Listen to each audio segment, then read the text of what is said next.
Bonjour, je vais parler de l'épisode 14 de Star Trek Discovery. Alors, épisode que j'ai vu passer. Et je pourrais un peu résumer mon avis à ça, c'est je l'ai vu passer. Et après. Parce que déjà, on avait eu les adieux aux personnages dans l'épisode précédent. Donc on a même plus ça là-dedans. Là, c'est vraiment l'épisode où il faut clôturer les arcs. Il faut clôturer les histoires. De façon plus ou moins satisfaisante. Je pense à Control, où là, c'est pas du tout satisfaisant. Et du coup, c'est vraiment, j'allais dire, c'est un peu, on est obligé de mettre fin à tout ça. On n'est pas forcément très inspiré. Ça se sent beaucoup. Et du coup, on a une grosse bataille pendant tout l'épisode. Qui est d'ailleurs pas génial, où on se demande même comment en fait le Discovery et Enterprise résistent. Honnêtement, en 20 minutes, ils auraient dû être écrasés, mais littéralement. Mais non, ils tiennent. Et pendant ce temps, il y a Michael qui refait des sauts, qui revit en fait toute la saison. La saison, elle dure 14 épisodes, honnêtement. Est-ce qu'il y a besoin de toute la revivre? Alors heureusement, encore heureux, ils vont pas trop loin non plus. J'ai eu peur vraiment qu'ils nous fassent des longues séquences. Encore non, ils nous montrent que quelques images à chaque fois, mais même ça, c'est pénible. C'est bon, la saison, il y a eu 14 épisodes d'affilée. Hein. On s'en souvient quand même. Hein. Il n'y a pas besoin de tout nous rappeler à chaque fois. On n'a pas une mémoire aussi faible. Voilà, et du coup, comme je le pensais et comme on s'en doutait depuis un petit moment quand même s'il y a eu l'histoire de la mer, le Red Angel, c'est Michael. En partie, mais les signaux, en tout cas, c'est Michael. Il reste 2 signaux à venir. Ce qui d'ailleurs me fait réfléchir, je comprends pas trop en fait les 7 signaux. Parce qu'à un moment il disait qu'il y avait les 7 signaux qui étaient apparus et ensuite ils apparaissent les uns après les autres. J'avoue, faudrait que je revoie le premier épisode où ils en parlent, mais il y a un truc qui doit m'échapper parce que les 7 signaux là, ils sont positionnés à chaque fois dans un temps différent. Donc pourquoi? Parce qu'au départ il disait qu'il y en avait 7. Il y a un truc là, j'ai dû rater, mais c'est sans doute moi. Ça a dû être expliqué, mais j'ai complètement zappé ça. Bref, peu importe. Et donc on découvre quels sont les 2 derniers signaux. Le dernier signal, c'est le truc pour guider le vaisseau, sauf que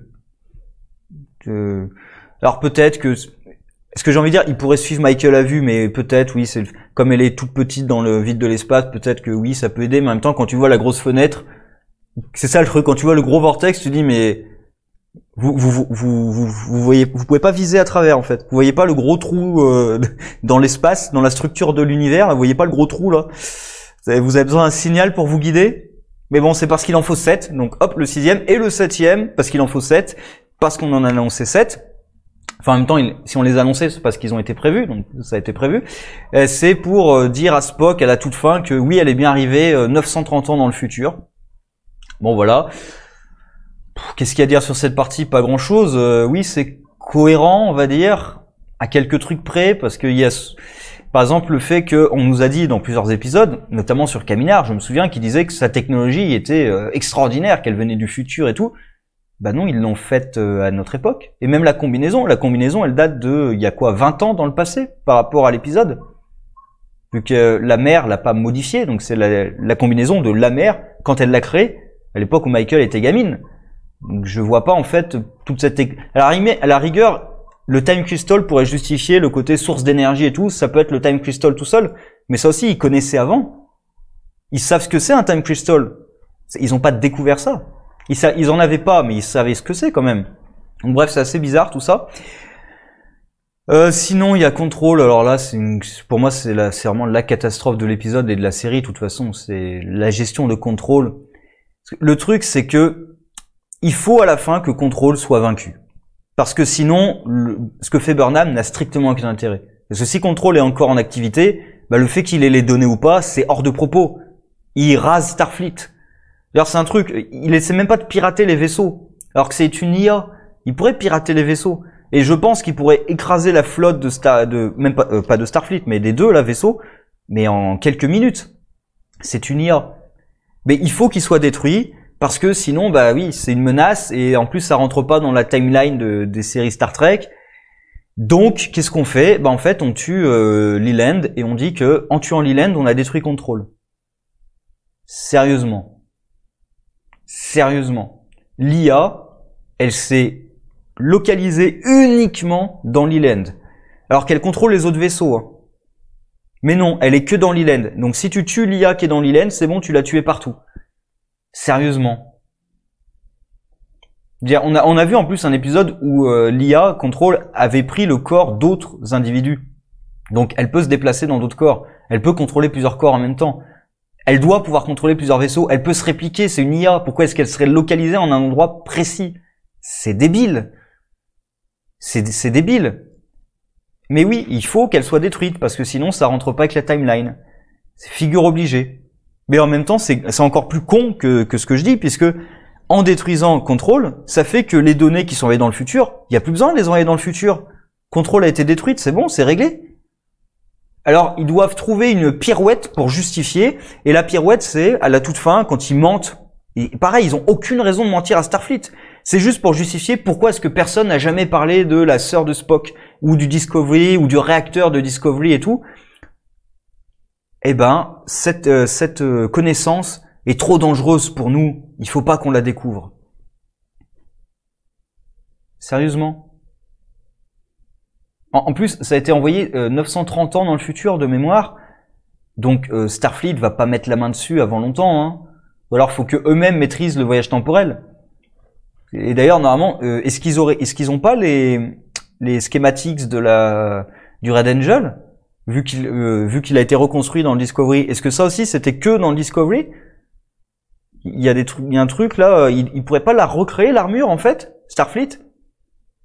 Enfin bref, il y a des trucs qui me dérangent là-dedans, mais c'est pour justifier en fait, pour essayer de créer une cohérence, pour justifier une cohérence et dire oui, mais en fait ça peut se rattacher à l'univers principal. Ouais, mais non en fait, hein. Non. Et en plus c'est débile. C'est débile de dire on va mentir à Starfleet. Pourquoi mentir à Starfleet? De toute façon, ils peuvent pas mettre la main sur ces données, c'est fini. Et le truc de dire oui, on les envoie dans le futur, mais c'est pas pour éviter que Control mette la main dessus. Bah, c'était comme votre plan, mais comme Control est détruit, il faut trouver une autre raison d'envoyer Burnham et tout l'équipage dans un futur sans aucun moyen de retour. Bah oui, mais en fait la raison c'est que ces données elles sont trop dangereuses. Pourtant vous les étudiez ces données. Hein. D'ailleurs c'est même étonnant qu'il y ait que Discovery qui ait ces données. Ça c'est même quelque chose de très étonnant. Pourquoi est-ce qu'ils n'ont pas transféré une partie des données à Starfleet ou dans d'autres bases de données? Enfin, c'est la base d'ailleurs. Quand tu as des données ultra importantes, tu les copies. C'est la base. C'est vraiment le b.a.-ba des bases de données. Hein. Les données, tu les copies à plusieurs endroits. Surtout quand c'est des données ultra pas dangereuses. Au contraire, d'ailleurs, des données ultra dangereuses, vaut peut-être mieux les laisser à un seul endroit. Mais dans un vaisseau en tout cas peut-être. Mais des données ultra importantes qui sont d'ailleurs pas forcément des secrets défense. Tu peux les mettre à plusieurs endroits en fait. Mais bon, voilà, donc conclusion, pour moi c'est fade, où il y a beaucoup de figures obligées pour pouvoir créer une cohérence, mais j'ai envie de dire, si vous voulez créer une cohérence, faut travailler sur l'écriture, tout bêtement, faut écrire un truc qui soit cohérent. C'est pas à la fin, faut trouver des justifications a posteriori. C'est presque ça, c'est presque a posteriori, on trouve des justifications. Parce que là, avec Control détruite, Burnham n'a aucune raison de partir. Bref. Et on repart, du coup, sur Star Trek The Original Series. Je crois pas qu'elle est titre, d'ailleurs, la série originale. Hein. À l'époque, elle devait s'appeler juste Star Trek. Voilà, et puis j'imagine que dans la saison 3, on va suivre ce qui se passe 930 ans plus tard. Alors 930 ans plus tard, je sais pas à quelle période ça se passe exactement. Next Generation, je me souviens plus à quelle date ça se passe par rapport à Star Trek. Je pense pas que ce soit 900 ans plus tard non plus. Mais voilà, 900 ans plus tard, je sais pas d'ailleurs si c'est peut-être en dehors du canon si c'est en dehors du canon des séries Star Trek, j'ai pas vérifié les dates, j'aurais dû. Si c'est en dehors de toutes les autres séries Star Trek, là ça serait une bonne chose parce que du coup là ils peuvent faire ce qu'ils veulent. Donc si c'est ça, là c'est une très bonne chose. Après moi le truc qui m'inquiète c'est que 930 ans et elle a choisi cette date parce qu'il y avait sa mère. J'ai pas forcément envie de la revoir sa mère parce que c'était un des épisodes que j'avais vraiment détesté avec la mère qui est bornée et qui refuse de parler. Enfin bref, on verra ce que ça donne. D'ailleurs pareil, Burnham qui veut retourner dans le futur et puis là elle se rend compte qu'elle peut pas y aller parce qu'il y a une boucle. Science. Voilà, c'est ta gueule c'est scientifique. Faut pas chercher à comprendre, c'est ta gueule c'est scientifique. Avec Spock qui est mignon, hein. Spock, il essaie de nous faire croire qu'il y a encore de la logique là-dedans. Il est mignon, hein. Mais non, il y a pas de logique, hein. La logique est morte. La logique est morte. Il y a une logique de scénario. Mais il n'y a pas d'autre logique qu'à part ça, hein. Franchement. Bref, on verra quand même ce que donne la saison 3. Après, comme on part sur quelque chose de complètement différent, et peut-être, je pense, en termes de date, je pense que c'est à l'extérieur des canons, ça peut être une bonne chose. Parce que faire une série Star Trek, de toute façon, avant les autres séries, c'était très casse-gueule. Même entre les séries, c'est très casse-gueule.